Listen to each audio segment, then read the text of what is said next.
This is Hidden Killers Week in Review. A look back at the most prolific stories of the week. Welcome to the podcast. If you'd like to listen to an ad-free version of this episode and all of our episodes, then search True Crime Today Premium Plus on Apple Podcasts and press subscribe. That's our premium channel where all of our ad-free and advanced episodes live, all in one place. True Crime Today Premium Plus. Search it on Apple Podcasts and press subscribe. Even try it for 3 days free. The blood washed away, but the guilt never does. Welcome to Hidden Killers with Tony Brueski, featuring psychotherapist and author Siobhan Scott. The trial against Richard Allen, we're coming very close to a close by the time you are watching this and may already be done. That's where we're at right now as of our recording. We're going to discuss kind of where this trial went from start to finish in its last days as they determine whether or not there's enough reasonable doubt to either convict or not convict Richard Allen of being the murderer in Delphi, Indiana. Siobhan Scott, psychotherapist and author, joining us to discuss. Last handful of days, we've had some very interesting testimony as the defense has had their chance. They rested after only just a few days, bringing in a lot of the experts, a lot of almost duplicate type experts to what the prosecution brought in, but from their perspective and seemingly with a little more credibility. What's been your take on what we've seen at the end of this trial?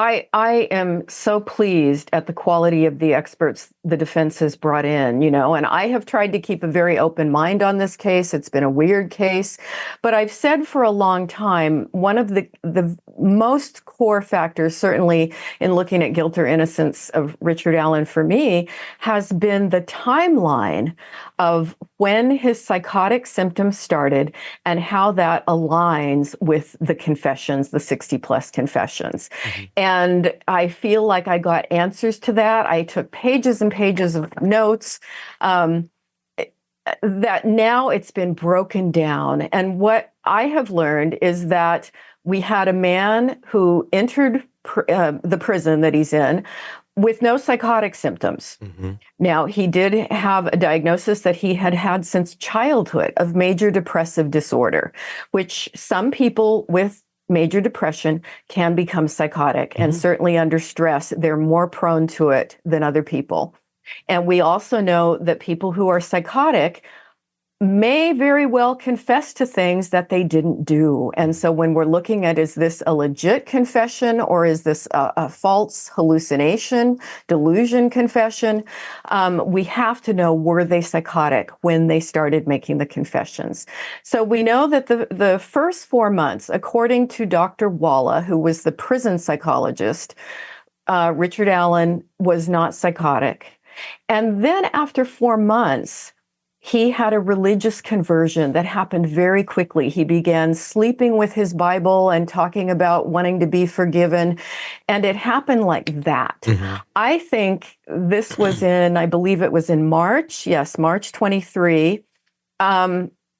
That was the beginning of the psychosis for him. And we often see these kind of almost bizarre, rapid fire religious conversions. That can be an early sign of psychosis. And again, not saying that all religious people are psychotic. Sure, yeah. But when it happens like this, that's a red flag to me. Now, Dr. Walla, I have a lot of concerns about her at this point, based upon all the things that we've heard.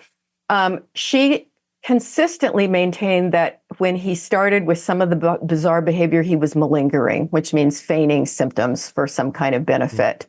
I think she was wrong.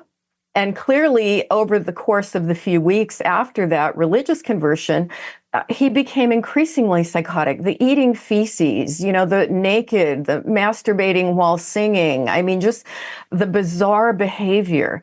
I don't think people eat feces when they're feigning psychosis. I just, sorry, I can't go there. Now, I think there's bias within the prison system toward believing people are malingering because they do see a lot of it. It does happen a lot. But I think that can create a biased perception. And I am fairly certain, I'll stick my neck out and say that Dr. Walla was biased.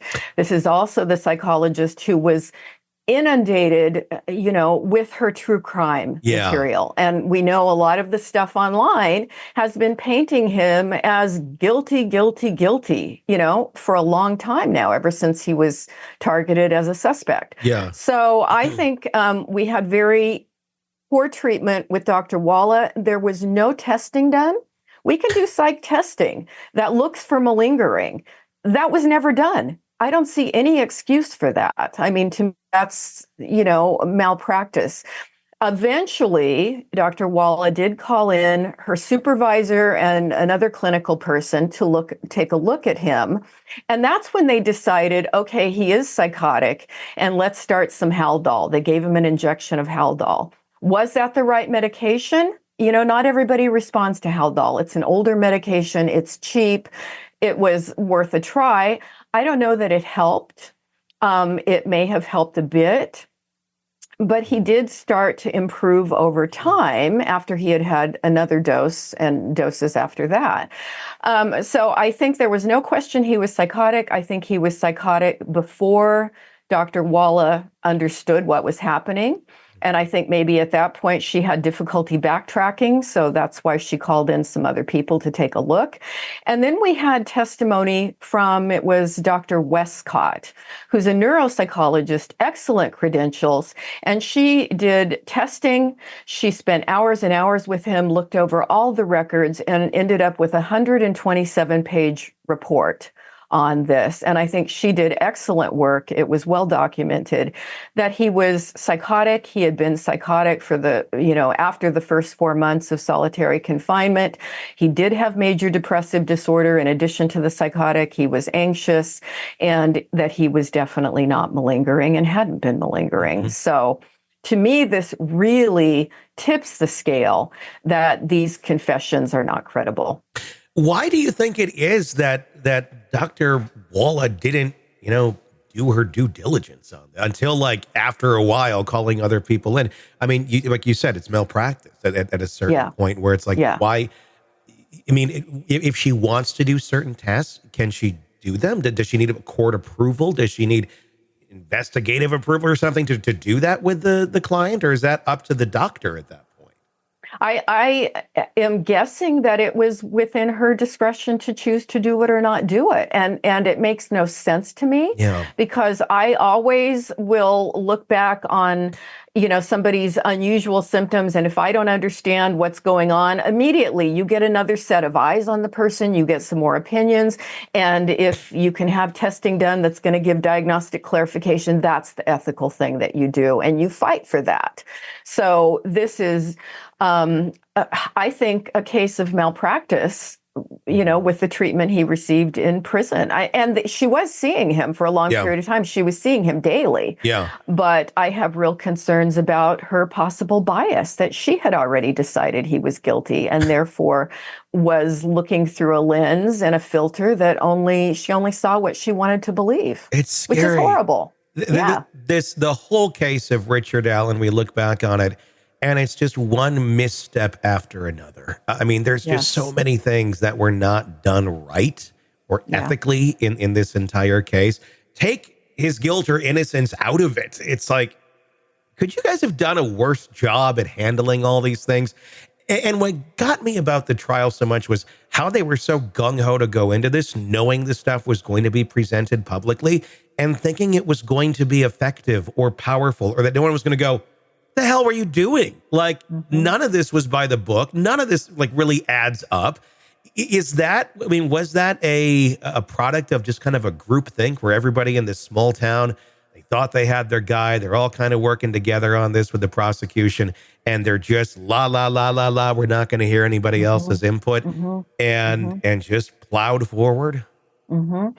Yeah, the sentence that pops into my head is just not very smart. Yeah. You've got a lot of people that just rubber stamp this without looking at the whole picture. And I'll add, is there still a possibility he did it? Sure. Yeah. But do we have reasonable doubt? Hell yeah. No, a lot. Another big point that was made here in the trial of Richard Allen, beyond the mental health standpoint, this is right at the very end. And I think it really puts a big question mark into the case of the prosecution. Who put the headphone jack in Libby German's phone 5 hours after her disappearance? There was already the question that the phone became active after the girls were supposedly already dead, according to the official timeline. This shows somebody was using the phone with a headphone jack. And the phone's found by the bodies. So, I mean, that opens everything up. I mean, it could have been the girls if the timeline was simply off on their death. I mean, if they were entrapped somewhere and she had her headphones, she could have easily stuck them on her head. Or, I mean, it's a weird one. Like, why would somebody grab her phone and walk around with headphones? Like, that just doesn't make a whole lot of sense in any of this. But it happened, and it's a digital piece of evidence that the phone's not just going to make that up. So something happened there. And the prosecution has presented zero idea on how that happened. It's almost as if it didn't happen, but we know it did. How do you think that's going to play to the jury?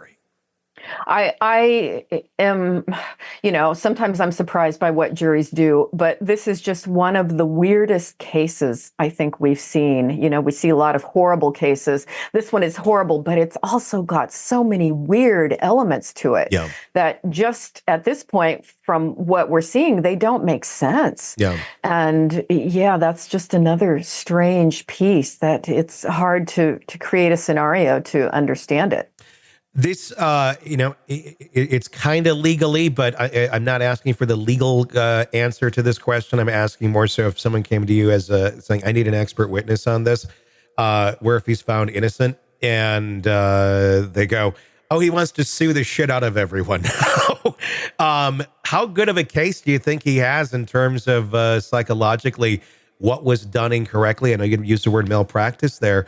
Do you think that this would be a pretty strong case for just horrible, wrong treatment where they would be found very, very wrong and owe a lot of money if he's acquitted on this or found innocent? Yeah, I as you say, it's legal. I don't know that's an option to sue, but ethically, I would certainly encourage that if it were an option. There was the thing that comes to mind would be the case of To Catch a Murderer, I believe is what it was called. One in Wisconsin, Manitowoc County. I can think of Brian Dassey, the nephew. I can't think of the guy's name at this moment in time. But he went to prison for another murder prior to the second one. And they found out, no, it wasn't the guy. And then he sued and won a lot of money from Manitowoc County. And then suddenly, surprise, we think you did a different murder. And that was another one with a lot of questionable evidence as well. Yeah, and that Reed interrogation technique with the nephew. I mean, we got to watch that in the documentary, which was just horrifying, the way that kid was manipulated. So, Making of a Murderer was the documentary, and Stephen Avery. There we go. It was going to bug me until I could think of his name. I'm from up there, so I remember some of that going on back in the day. Really, really well done documentary that went into so much detail about what went wrong with that. Yeah, without a doubt. Fascinating case. We'll see where the jury takes it, and if this is, maybe we're at a conclusion, and maybe Richard Allen can try and have some semblance of a life after. Yeah. Welcome to the podcast. If you'd like to listen to an ad-free version of this episode and all of our episodes, then search True Crime Today Premium Plus on Apple Podcasts and press subscribe. That's our premium channel where all of our ad-free and advanced episodes live, all in one place. True Crime Today Premium Plus. Search it on Apple Podcasts and press subscribe. Even try it for 3 days free. You're neck deep in a dark, twisted tale, and just as the tension peaks, bam, a commercial about some miracle diet pill breaks the spell. It's like finding a fly in your soup after the first bite. But here's the fix. True Crime Today Premium Plus on Apple Podcasts. You get to enjoy your crime stories without the junk. Ad-free episodes, extended interviews that go beyond the surface, and early access to all the gruesome details. It's like swapping out a can of cheap beer for a glass of fine whiskey. So search for True Crime Today Premium Plus on Apple Podcasts. Subscribe and keep the darkness flowing uninterrupted.